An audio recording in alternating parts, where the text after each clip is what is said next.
Hello friends, ઓમિયા ફૂડમાં તમારું સ્વાગત છે। તો આજે આપણે બનાવીશું એકદમ જ્યુસી અને સ્પોન્જી એવા નાઇનોલ ખમણ। ફટાફટ બની જાય છે અને તમે માપ પરફેક્ટ રાખશો તો સરસ આપણા નાઇનોલ ખમણ બને છે। તો ચાલો શરૂ કરીએ। તો એ માટે મેં અહીંયા એક મિક્સિંગ બાઉલ લીધો છે, એમાં પોણો કપ બેસન લીધું છે। બેસનને મેં ચાળીને જ લીધું છે, એટલે અત્યારે હું ચાળતી નથી। તો આપણે પહેલી વાર બનાવતા હોય તો આ રીતે તમારે થોડા લોટના જ બનાવવાના। એમાં આપણે હવે 1 ટેબલ સ્પૂન સોજી એડ કરીશું।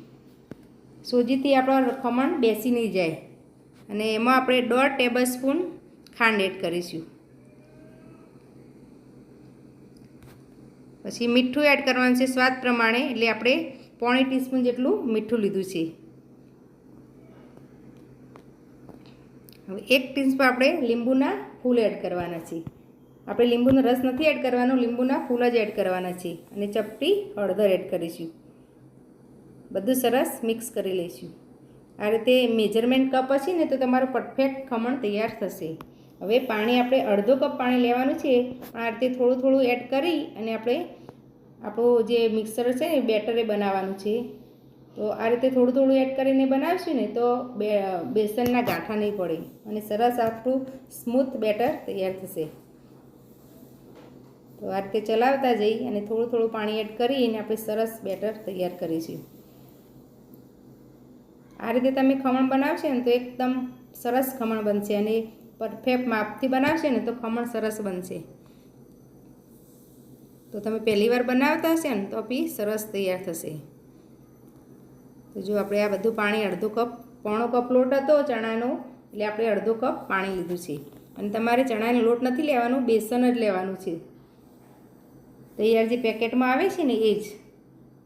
તો જો આ રીતનું તમારે રાખવાની છે કન્સિસ્ટન્સી। આ રીતે થોડી વાર મિક્સ કરી લઈશું।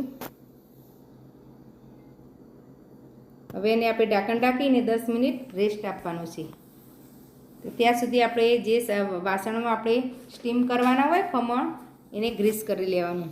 આપણે વધારે તેલ પણ નથી લેવાનું, થોડા તેલમાં ગ્રીસ કરવાનું, નહીંતર વધારે તેલ હશે તો બી ખમણ ફૂલશે નહીં। તો આ રીતનું થોડું હાઈટવાળું હોય ને એવું વાસણ લેવાનું।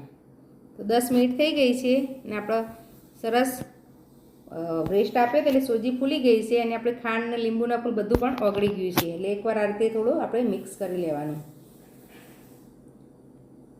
હવે એમાં આપણે તેલ એડ કરીશું। તો અડધી નાની ચમચી જેટલું આપણે તેલ લીધું છે। આ રીતે મિક્સ કરીને હવે આને આપણે ફેટવાનું છે। તો 5 થી 7 મિનિટ આ રીતે ફેટી લેવાનું આપણે। તો સરસ ફેટાઈ ગયું છે। હવે એમાં આપણે સોડા એડ કરવાના છે। તો આપણે 1/4 ટીસ્પૂન જેટલા સોડા લેવાના છે। આપણે નવા સોડા હોય એ જ ઉપયોગ કરવાનો, જૂના પડેલા સોડા એડ કરશો ને તો એ કામ નહીં આવે। અને એના પર 1 ચમચી પાણી એડ કરી અને આપણે સરસ મિક્સ કરી લઈશું। તમે સોડાની જે ઈનો ઉપયોગ કરવો હોય તો તમારે 1 પેકેટ ઈનોનો ઉપયોગ કરવાનો। આ હવે ફટાફટ એને આ રીતે મિક્સ કરી લેવાનું। આ પ્રોસેસ થોડી ફટાફટ કરવાની। અને મેં સ્ટીમર ગરમ કરવા મૂકી જ દીધું છે। તો જો સરસ ફૂલી ગયું છે ને, આ રીતે ફૂલશે એટલે તમારું ખમણ સરસ બનશે જ। હવે આ જો સરસ આપણું ખમણનું બેટર તૈયાર થઈ ગયું છે।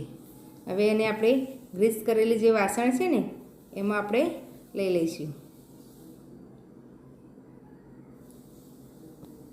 આ રીતે ફટાફટ થોડું કરી દેવાનું આ વખતે, અને ફટાફટ સ્ટીમરમાં આપણે મૂકી દઈશું। તો સ્ટીમર ગરમ હોય પછી જ આ પ્રોસેસ કરવાની, અને આપણે 10 મિનિટથી 12 મિનિટ જેવું આપણે સ્ટીમ થવા દઈશું। તો 12 મિનિટ થઈ ગઈ છે। જો ખમણ સરસ ચડી પણ ગયા છે અને ઠંડા પણ થઈ ગયા છે। પછી મેં આ રીતે એના કટ લગાવીશું આપણે। થોડી વાર ઠંડા થાય પછી જ કટ લગાવવાના। તો તમારે જે રીતના જોઈતા હોય એ પ્રમાણે તમારે કટ લગાવવાના, નાના મોટા। તો મેં આ રીતે સ્ક્વેર બનાવ્યા છે। તમને બતાવી દઉં કેટલા સ્પોન્જી આપણા ખમણ થયા છે। જુઓ કેટલી જાડી સરસ પડી છે સ્પોન્જી। તો જુઓ આ રીતે આપણે પ્રેસ કરીએ છીએ તો ફરી પાછા એવા ને એવા જ થઈ જાય છે। એટલે એકદમ સરસ આપણા ખમણ બન્યા છે। હવે વઘાર કરવાનું છે। તો વઘાર માટે આપણે નાની પેનમાં 2 ચમચી તેલ લીધું છે, 1 ચમચી રાઈ એડ કરીશું, સાથે 2 લીલા મરચાં એડ કરીશું અને અડધા કપ જેટલું આપણે પાણી એડ કરીશું. એમાં આપણે હવે 2 ચમચી ખાંડ એડ કરીશું. પછી થોડી વાર આપણે ઉકળવા દઈશું. 2 થી 3 મિનિટ આપણે આ વઘારને ઉકાળવાનો છે. તો આપણો વઘાર સરસ ઉકળી ગયો છે.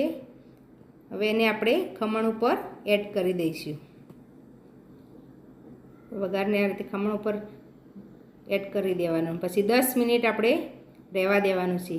10 મિનિટ રહેવા દેશે તો જ આપણો સરસ વઘાર ચૂસીને ખમણ તૈયાર થશે. ઉપરથી આપણે થોડા દાણા એડ કરી દઈશું. તો 10 મિનિટ થઈ ગઈ છે. તો મને એક પીસ કાઢીને તમને બતાવી દઉં. જો કેટલા સરસ આપણા ખમણ તૈયાર થયા છે. તો તૈયાર છે આપણા નાઈનોલ ખમણ. જો તમને આ રેસીપી ગમી હોય તો મારા વિડીયોને લાઇક, શેર અને મારી ચેનલને સબસ્ક્રાઈબ જરૂર કરજો. ફરી મળીશું નવા વિડીયો સાથે.